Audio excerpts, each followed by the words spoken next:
तर मग मालिकेच्या आजच्या भागामध्ये आपण पाहणार आहोत की आता इकडे सायलीने खूप छान अशा बोर्डवर सगळ्या गोष्टीची मांडणी केलेली असते, जे की आतापर्यंत अर्जुनलाही जमलेलं नव्हतं. खरंच ना, कधी कधी असं वाटतं की ही सायलीच वकील आहे की काय. कारण सायलीच्या माइंडमधून ज्या काही गोष्टी निघतात ना, त्या अर्जुनच्या माइंडमधून निघतच नसतात. म्हणजेच आता सायलीने सगळं सगळं व्यवस्थित नोट डाऊन करून त्या फोटोच्या खाली लिहिलेलं असतं. हा महिपतचा माणूस म्हणजेच बाबू. बाबू जो आहे तो महिपतचा माणूस आहे आणि त्यासोबत त्याला लिंक होणारी बरीच माणसं म्हणजे महिपत, त्यासोबत अपघात करणारा आणि ते नागराज आणि प्रिया हे महिपतचे असणारे कनेक्शन. दुसरीकडे अपघात झाला तेव्हा बाबूंना सुपारी दिली गेली होती. प्रतिमा आत्या आणि ह्यांचा या सगळ्यात जीव गेला. पण प्रतिमा आत्याच्या खाली हे सुद्धा सायलीने नमूद केलेलं होतं की खोटी डेड बॉडी. म्हणजे सायलीच्या तंतोतंत सगळ्या गोष्टी लक्षात होत्या आणि तशात सायलीने लिहूनही ठेवलेल्या होत्या. आणि जेव्हा सायलीने हे सगळं लिहिलेलं जेव्हा अर्जुन वाचतो तेव्हा अर्जुनच्या सुद्धा लक्षात येतं की सायलीने जे काही लिहिलेलं आहे ते एकदम परफेक्ट लिहिलेलं आहे. आणि त्यामुळेच आता या सगळ्या गोष्टी अर्जुन बारकाईनं बघतो आणि त्यानंतर तो हेही विचार करतो की नाही, बरोबर आहे, जे काही माझ्या बायकोने लिहिलं आहे ते एकदम परफेक्ट आहे. इतके दिवस मलाही हे माइंडमध्ये आलं नव्हतं की खोटी डेड बॉडी आणली होती. खरंच बायको तुला मानायला हवं, कारण तू हे सगळं व्यवस्थित शोधून काढलंस. खोटी डेड बॉडी ही तर माझ्या डोक्यातूनच गेली होती. बघ ना, प्रतिमा आत्यांची खोटी डेड बॉडी आपल्यासमोर उभी केली होती आणि त्या खोट्या डेड बॉडीला तन्वीचे रिपोर्ट्सही DNA रिपोर्ट मॅच झाले होते. हे सगळं कसं काय झालं ना, ते खरंच कळत नाही आहे. पण आता ही शोधायची वेळ आलेली आहे असं देखील आता म्हटलं जातं. इकडे पाहायला मिळतं नागराज जो आहे तो आता भेटायला चाललेला असतो, तो म्हणजे तिथे असणाऱ्या लपवून ठेवलेल्या महिपतला. आणि मग त्याच्या मागे ना एक माणूस चाललेला असतो. नागोबाला हे माहीत नसतं की तो माणूस आहे कोणाचा. खरं तर प्रियाने फुल सेटिंग लावून नागोबाच्या मागे फिल्डिंग लावलेली होती. म्हणजे नागोबा कुठे जातो, काय करतो याच्यावर बारीक लक्ष बरोबर ती ठेवून होती. आणि या सगळ्या गोष्टी जेव्हा आता तिला समजतात ना, तेव्हा मात्र आता ती त्या माणसाला बोलत असते की तुला तुझे पैसे सगळं काही मिळून जाईल, थँक्यू काम केल्याबद्दल. आता ती फोनवर बोलते आणि फोन ठेवते. फोनवर बोलून झाल्यानंतर फोन ठेवल्यानंतर इकडे आता पाहायला मिळतं प्रिया ही खूप जास्त खुश असते, कारण ती नागोबापेक्षा वरचढ असते आणि तिने आता बरोबर त्या महिपतचा पत्ता शोधून काढलेला असतो आणि त्यामुळेच ना ती खूप जास्त आनंदात असते. दुसरीकडे आता नागोबा महिपतपर्यंत पोहोचलेला असतो आणि जेव्हा नागोबा महिपतपर्यंत पोहोचतो तेव्हा तो आता महिपतला उठवतो, कारण त्याला त्याच्या मोबाईलमधला तो व्हिडिओ जो साक्षीचा त्याने रेकॉर्ड केलेला आहे तो दाखवायचा असतो आणि त्यासाठी त्याची धडपड सुरू असते. महिपतला तो उठवून खुर्चीवर बसवतो आणि त्याला म्हणत असतो की तुझ्यासाठी एक भारी असा व्हिडिओ मी आणलेला आहे. म्हणजेच तुला इतके दिवस असंच वाटतंय ना की तू माझ्याबद्दलचे सगळे पुरावे जपून ठेवलेत आणि मग तू एकदा का तोंड उघडलंस की माझ्याबद्दल सगळं काही सांगून टाकशील. तुला हेच वाटत असेल तर मी तुला एक गोष्ट सांगू का, तर हे तुझ्याने शक्य होणार नाही आहे. तर हे बघ, हीच तुझी मुलगी, बघ कशी गयावया करून रडते, बघितलंस का तिला होणारा त्रास. आणि या सगळ्या गोष्टी या तर पूर्णपणे क्लिअरच आहेत की, तुला कळतंय का, बघ तुझी मुलगी कशी करते ती. असं बोलूनच ना आता साक्षी गयावया करत असते. त्यावेळेला तिला नागराज हा सहारा देत असतो आणि नागराज त्या व्हिडिओमध्ये बोलत असतो की तुझा हा नागराज काका असताना तुला काळजीचं काय कारण. पण त्या व्हिडिओमध्ये ती खूप जास्त रडत असते आणि ती म्हणत असते की अण्णा नाही येत ना तर मला खूपच त्रास होतो आहे, अण्णा माझे कधी येतील आणि त्यासोबत आहे ना मी नाही जगू शकत, मी पुन्हा जेलमध्ये जाईन या भीतीनंच ती रडत असते. आणि तो नेमका व्हिडिओ ना आता महिपतला नागराज दाखवतो. जेव्हा आता एखाद्या वडिलांना आपली मुलगी रडते आणि या सगळ्याचा त्रास होतो तेव्हा आता त्यांनाही या सगळ्याचा त्रास होतच असतो. तसंच या महिपतचं झालेलं असतं. म्हणजे महिपत हा कितीही मोठा गुंड असला ना तरीसुद्धा त्याच्या मुलीसाठी त्याचा जीव हा हळवा असतो हे प्रत्यक्षात दाखवले सुद्धा आहे. म्हणजेच ना, जेव्हा तो आपल्या मुलीला पाहतो ना, तेव्हा मात्र आता तो विचार करतो की कित्येक दिवसानंतर मला माझी मुलगी पाहायला मिळाली, तिचा आवाज ऐकायला मिळाला. पण इकडे मात्र या नागराजचं भलतंच सुरू असतं. म्हणजेच नागराज ना आता ब्लॅकमेल करतच बोलत असतो की हे जे काही चालू आहे ते असंच चालू राहणार आहे जोपर्यंत तू मला जे आहे ते मदत करत नाही आहे. म्हणजे तुझं हे तोंड जोपर्यंत तू बंद ठेवत नाही आहे ना, तोपर्यंत कोणत्याच गोष्टी ना परफेक्ट होणार नाही आहेत, असं देखील आता सांगितलं जातं. म्हणजे मी काय करायचं आहे मला सांग, पण माझ्या मुलीला काहीच करू नको. बरोबर, आता कसं बरोबर योग्य त्या पॉईंटवर बोललास, कारण तुला माहीत नसेल पण मी सांगतो, जर मी बाहेर अशी हेडलाईन दिली ना की साक्षी शिखरे ही आपल्या नसल्यामुळे पण ती आता दुसरंच नाव वापरून ह्या सगळ्या जगात वावरते, हे जर मी बाहेर सांगितलं ना तर तुझं काय होऊ शकतं याचा जरा थोडक्यात विचार कर आणि मग या सगळ्याचा निर्णय घे. त्यावर मात्र महिपत आता नागराजला सांगत असतो की मी माझं तोंड उघडणार नाही. मग तर झालं ना, खरंच नाही उघडणार ना. 22-23 वर्षापूर्वी ज्या काही गोष्टी झाल्या आहेत त्या इतके दिवस जशा लपून राहिल्या होत्या तशाच लपून राहायला पाहिजेत, कोणालाही कळायला नकोत.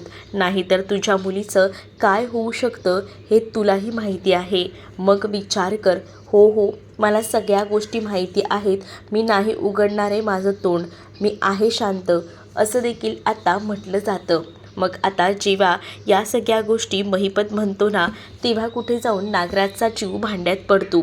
नागराज म्हणत असतो की चालेल, ठीक आहे, चलो माफ कर दिया, पण एक गोष्ट माइंडमध्ये सेट ठेवायची की जर तो उघडायचा प्रयत्न केला तर तुला एक दुसरी हेडलाईनसुद्धा समजेल की साक्षी शिखरे हिने आत्महत्या केलेल्याची, म्हणजे समिधा शेखर हिने. मग तुला तुझ्या मुलीच्या मृत्यूची बातमी ऐकायची आहे का कसं? त्यावर मात्र महिपत म्हणतो, मी बोललोय ना, मी तोंड उघडणार नाही. आधी आपलं जसं चालू होतं तसंच चालू राहील. जे काही गोष्टी झाल्या आहेत त्या काही झाल्या तरी मी कोणाला सांगणार नाही, असं देखील आता तो म्हणू लागतो. इकडे सायली आणि अर्जुन पूर्णपणे एकदम बारकाईने या सगळ्या गोष्टीचा विचार करत असतात. म्हणजेच आता जसं की ती खोटी डेड बॉडी आणि या सगळ्या गोष्टी, त्यामुळे आता सायली ही चलाकीने डोकं लावत अर्जुनला म्हणत असते की तुम्ही हाही विचार करा ना, म्हणजे जी खोटी डेड बॉडी आपल्यासमोर आणून ठेवली, त्यानंतर ते DNA टेस्ट मॅच झाले, पण या सगळ्याशी काहीतरी संबंध तर असूच शकतो. म्हणजे आपल्यासमोर ती खोटी डेड बॉडी का आणून ठेवली असेल, हा सगळा प्रकार ना थांबायला हवा.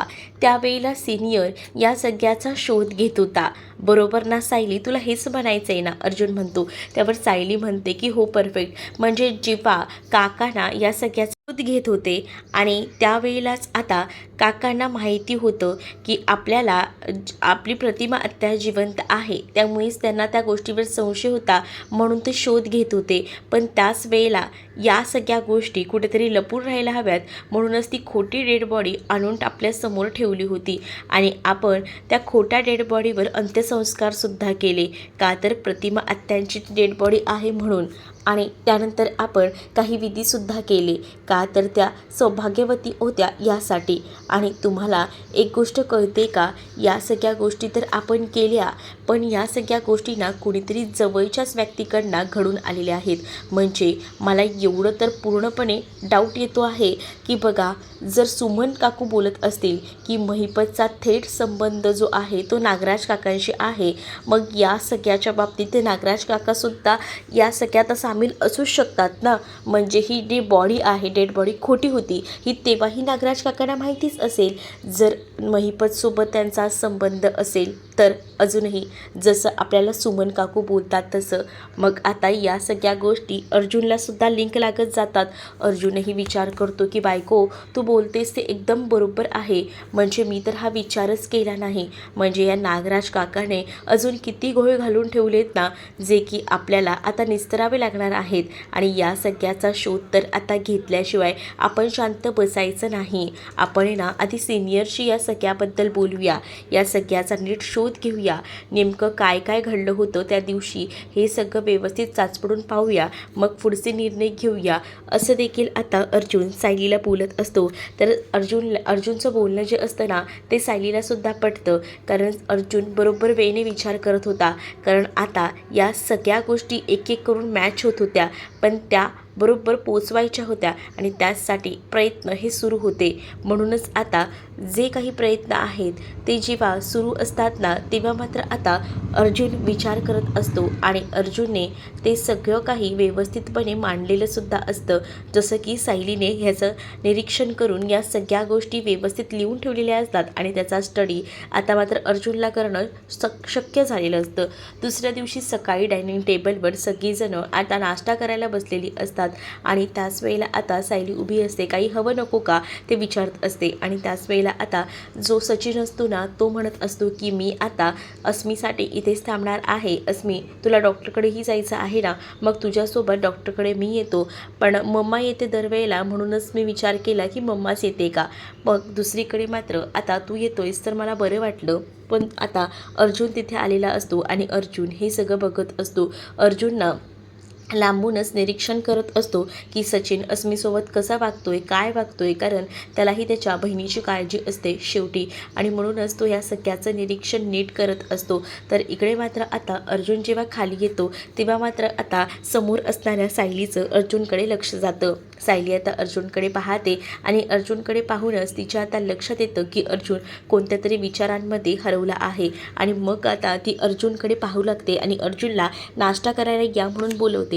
आणि जेव्हा आता तो नाश्ता करायला येऊन बसतो ना तेव्हा आता सचिनकडे तो बघत असतो. तर सचिन सांगत असतो की मम्मा तुम्ही काळजी करू नका, मी जातो स्वतः. मी काय ना, मी जर गेलो ना तर तिलासुद्धा बरं वाटेल, पण तू कशाला आहे ना मम्मा, मम्मा जाईल डॉक्टरकडे. अरे असं काय बोलतो अर्जुन, तो आता तिचा नवरा आहे, बाळाचा बाप आहे म्हटल्यावर तो गेला तर चालतो. आणि तसंही ना आता गायनायकला नवऱ्याने जाऊन भेटायला हवं, तसंही आता तिची डिलिव्हरी जवळ आलेली आहे असं देखील आता कल्पना बोलत असते. त्यावर मात्र अर्जुन म्हणत असतो की ते काय आहे ना की सचिन हा वरच्यावर नसतो, आज जाईल, मग परत तुला काही डॉक्टर काय बोलतील हे कळणार नाही, म्हणूनच मी म्हटलं. त्यावर मात्र अरे हो तू ते बोलतोयस ते बरोबर आहे, पण इकडे आता सचिन बोलत असतो की मी कुठेही जाणार नाही आहे, मी आहे, कारण मी आता ठरवले अस्मीसाठी मी इथेच थांबणार आहे, त्यामुळे मी डॉक्टरकडे वरच्यावर जातच जाईन जेव्हा अस्मीला जायचं असेल ते बाप, असं देखील आता अर्जुनला सचिन बोलत असतो. त्यानंतर आता सचिनकडे काम असतं म्हणूनच तो सचिनला बोलत असतो की जरा बाहेर येतोस का, मला तुझ्याशी बोलायचं आहे. त्याच वेळेला कल्पना म्हणते की अरे हे काय, इथेच बोला ना आमच्यासमोर, एवढं काय बोलायचं आहे. त्यावर मात्र अर्जुन म्हणतो अगं नाही गं, माझा मित्र पण ना नोएडाला असतो ना तर ते थोडं बोलायचं होतं, म्हणून म्हटलं कशाला उगाच ना आपल्या या सगळ्यामध्ये थोडं वेगळं आहे, म्हणूनच म्हटलं की जरा आपण बोलूया. आणि मग आता अर्जुन जो आहे तो मात्र त्या सचिनला बाजूला घेऊन जात असतो. सायलीला मात्र या सगळ्याची शंका येत असते, काहीतरी चाललं आहे, पण हे मला या सगळ्या गोष्टी सांगत नाही आहेत. तोपर्यंत सायलीही स्वतःहून विचार करत असते. पण दुसरीकडे जेव्हा अर्जुन आणि त्याचसोबत इकडे आता सचिन बाहेर जातात ना तेव्हा सायलीचं बरोबर लक्ष असतं. सायली दारामधून बघत असते. तर अर्जुन आणि सचिन जेव्हा बाहेर येतात तेव्हा सचिनला अर्जुन ओरडतो आणि म्हणतो की तुझं जे काही चाललंय ना ते तुर्तास थांबव, तुला काय वाटतंय, मला कळत नाही आहे का तुझी ही नाटकं. त्यावर सचिन म्हणतो की मी कोणतीही नाटकं करत नाही आहे, मला खरंच माझ्या बायकोबद्दल अस्मीबद्दल वाटतंय आणि मी आता विचार केला आहे की तेच राहायचं.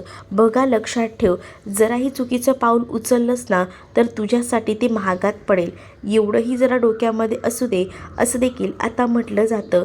आणि त्याच वेळेला आता जेव्हा या सगळ्या गोष्टी बोलल्या जातात ना तेव्हा सचिन म्हणत असतो की नाही नाही, मी काही चुकीचं करत नाही आहे.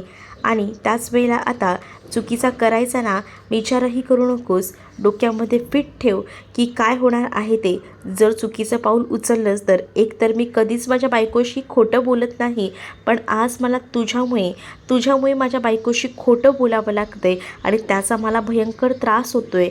पण मी जर काही करायला गेलो, पुन्हा जर मला काही सापडलं तर माझ्या इतका दुसरा कोणताही माणूस नसू शकतो, असं देखील आता धमकी देतच अर्जुन सचिनला बोलत असतो.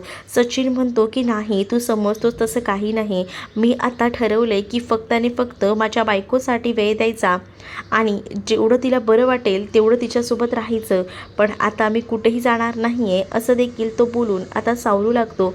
आणि जेव्हा ही सगळी बाजू तो सावरून घेतो ना, तेव्हा अर्जुनही म्हणतो की तेच तुझ्या फायद्याचं असेल. जेवढं तू सावरून घेशील ना तेवढं, कारण हे माझ्यासाठी खूप जास्त कठीण जातं आहे आणि तू जर माझ्या अस्मिताईला पुन्हा फसवायचा प्रयत्न केलास तर लक्षात ठेवा, मी तुला दिलेली धमकी. हे सुद्धा अर्जुन सचिनला सांगू लागतो. त्यामुळे सचिनना थोडा घाबरलेलाच असतो आणि त्याचबरोबर डॉक्टरकडे माझ्या बहिणीसोबत जातोयस तर तिची योग्य ती काळजी घ्यायची, असं देखील व्यवस्थितपणे सांगितलेलं असतं. दुसरीकडे आता महिपत हा बसलेला असतो आणि तिथे नागराज येतो आणि नागराज जो आहे तो मात्र इकडे तिकडे आता फेऱ्या मारत असतो आणि महिपतला विचारत असतो की काही विचार बदलला तर नाही आहे ना. तर महिपत म्हणतो की नाही, मी तर तुला सांगितलं आहे ना की मी तुझी साथ द्यायला तयार आहे. मुळात आहे ना, मला एक गोष्ट कळत नाही आहे की ह्या सगळ्या ज्या काही गोष्टी आहेत त्या होत आहेत, पण या सगळ्यामध्ये मी सुद्धा तुझ्या सपोर्टिंगला आहे, तू असं नको विचार करूस, असं देखील आता तो म्हणत असतो. आणि दुसरीकडे मात्र नागराज हा महिपतला सांगत असतो की जे तोंड बंद ठेवायचं ठरवलं आहे ना ते तसंच ठेवायचं, नाहीतर तुला माहिती आहे ना की तुझ्या मुलीची अवस्था काय करेन ते. उद्या लगेच न्यूजमध्ये येईल की साक्षी शिकरे हिने आत्महत्या करायचा प्रयत्न केलेला आहे म्हणून. मग तेव्हा तेव्हा काय करशील? नाही नाही, असं काही होणार नाही, मी आहे ना तुझ्या बरोबरीला, असं देखील आता तो म्हणू लागतो. आणि तो आता हे सगळं बोलत असतानाच इकडे मात्र आता नागराज हा विचार करत असतो. दुसरीकडे आता पाहायला मिळतं की सायली आणि अर्जुन हे दोघंही जण पोचलेले असतात आणि त्याच वेळेला आता ते घडलेला प्रकार सांगतात. म्हणजेच त्यांना खोट्या डेड बॉडीचं आठवतं आणि खोट्या डेड बॉडीचं रहस्य आता ते शोधायला गेलेले असतात. आणि त्याच वेळेला जे DNA रिपोर्ट मॅच आले होते त्याच्या पूर्ण जे काही रिपोर्ट्स आहेत ते सगळे रिपोर्ट्स आता हातात असतात. इकडे मात्र त्यांच्या आणि रविराज ते रिपोर्ट्स दाखवत असतात आणि जेव्हा ते रिपोर्ट्स इथे सायली आणि अर्जुन बघतात ना, तेव्हा मात्र आता अर्जुनच्या खूप मोठी गोष्ट एक लक्षात येते. म्हणजेच ना त्या ह्याच्यावर ना एक चूक असते, म्हणजे सॅम्पलची जी तारीख असते आणि सॅम्पलची जी वेळ असते आणि त्यामध्ये सॅम्पलचे रिपोर्ट्स आणि ह्या सगळ्यामध्ये खूप तफावत असते, बदल असतात. आणि त्यामुळेच त्याला ना पहिला संशय तिथेच येतो आणि तो त्या गोष्टीचा विचार करत असतो आणि तो म्हणत असतो की आता आपण या सगळ्या गोष्टीचा बारकाईनं विचार करायला हवा. आणि या सगळ्या गोष्टी डोक्यात ठेवून मला असं वाटतंय ना की आपण त्या हॉस्पिटलमध्ये सुद्धा जायला हवं, ज्या हॉस्पिटलमध्ये हा सगळा प्रकार घडला होता. म्हणजे आपल्याला ह्या सगळ्याचा शोध घेणं खूपच जास्त बरं पडेल, असं देखील आता इकडे असताना हा अर्जुन हा सांगू लागतो. त्यावर हे सगळे रिपोर्ट्स आणि हे सगळं तूच हँडल कर, असं देखील रविराज आता अर्जुनला म्हणत असतात. आणि त्याच वेळेला आता प्रतिमाही बघत असते. प्रतिमाला आता सायली आणि अर्जुन सांगत असतात की जेव्हा आम्हाला कळलं होतं ना की तुझी खोटी डेड बॉडी आहे, त्या खोट्या डेड बॉडीवर सुद्धा आम्ही अंत्यसंस्कार केले होते, पण त्यानंतर हे सगळं करणारा कोण आहे हे तर आता शोधल्याशिवाय आम्हीही शांत बसणार नाही, असं देखील आता सायली म्हणत असते. तर दुसरीकडे मात्र आता सुमनही तिथे हजर असते आणि सुमनला सांगायचं असतं सायलीला की नागराज काकांवर लक्ष ठेवायचा, कारण नागराज जो आहे ना तो पक्का पोचलेला आहे. म्हणजेच ना तो या सगळ्या गोष्टींना एकदम बारकाईनं करतो आणि त्यामुळेच ना या सगळ्या गोष्टींमध्ये त्याचाही हात असू शकतो, असं सायलीला संशयास्पद वाटत असतं. आणि म्हणूनच ना सायली त्या गोष्टीचा विचार त्याच पद्धतीनं करू लागते. तर दुसरीकडे मात्र आता रविराज जे आहेत ते सुद्धा आता म्हणत असतात की या केसच्या संदर्भात जरा खोलवर जाऊन विचार केला तर मलाही असं वाटतंय की या सगळ्याशी महिपतचं कनेक्शन असू शकतं. म्हणूनच तर त्याने आपल्याला या सगळ्यापासून लांब ठेवण्यासाठी खोट्या डेडबॉडीचा आधार घेतला, जेणेकरून आपण खऱ्या प्रतिमाला शोधू शकणार नाही आणि ह्या सगळ्या रहस्यापर्यंतही पोचू शकणार नाही. तिकडे दुसरीकडे सुमनही आता हुशार झालेली असते आणि सुमनही आता बऱ्याच गोष्टी ज्या आहेत ना त्या व्यवस्थितरित्या सांगत असते. आणि जेव्हा तीही या सगळ्या गोष्टी सांगत असते ना तेव्हा मात्र आता इकडे सायली आणि अर्जुनसुद्धा सुमनच्या त्या गोष्टीचा विचार करू लागतात आणि त्यांनासुद्धा या गोष्टी एकदम परफेक्टली कळत असतात. म्हणूनच आता सायली आणि अर्जुनही चांगल्या वेळेने विचार करूनच आता ठरवतात की काही झालं तरी या सगळ्या मुळाशी जायचं, म्हणजे या सगळ्या याच्याशी कोण संबंधित आहे, कोण हे सगळं करते हे शोधून काढायचं, हे तर आता त्यांचं फिक्स झालेलं असतं. आणि म्हणूनच आता ते त्या गोष्टीचा विचार करत असतात. इकडे आता पुढील भागात पाहायला मिळतं रविराज खूप जास्त संतापलेले असतात, कारण एक एक प्रसंग असे त्यांच्यासमोर घडत असतात ना की ते एकदम भयानक असे आहेत आणि त्यामुळेच ना त्यांना ह्या सगळ्याचा त्रास होत असतो. तर दुसरीकडे मात्र आता प्रतिमासुद्धा विचार करत असते. तर सायली आता किचनमध्ये सुमनकडे जाते आणि सुमनला किचनमध्ये जाऊनच ती म्हणत असते की मला जरा तुमची मदत हवी आहे. तर काय झालं बोल ना, काय मदत हवी आहे सांग ना, करेन मी तुझी मदत. मी आता सुमनला सांगत असते की मला मदतीसाठी तुम्ही हवे आहात, म्हणजेच ना मला तुम्ही एवढंच सांगा की सगळं कसं घडलं, का घडलं आहे ते. म्हणजेच ना तुम्ही जर नागराज काकांवर लक्ष ठेवलात ना तर नागराज काका काय करतायत, सध्या कुठे जात आहेत आणि कोणाला मेसेज करतायत, कोणाशी बोलतायत, या जर गोष्टी आपल्याला कळल्या तर बऱ्याच गोष्टी आपल्याला समजतील. म्हणून तुम्ही प्लीज नागराज काकांवर लक्ष ठेवू शकता का, असं देखील आता सायली सुमनला बोलू लागते. तर सुमन आता सायलीकडे पाहतच राहते. तर तुम्हाला हा भाग कसा वाटलाय हे नक्कीच मला कमेंटमध्ये सांगा आणि असेच नवनवीन भाग पाहण्यासाठी आत्ताच आपल्या चॅनलला सबस्क्राईब नक्कीच करा.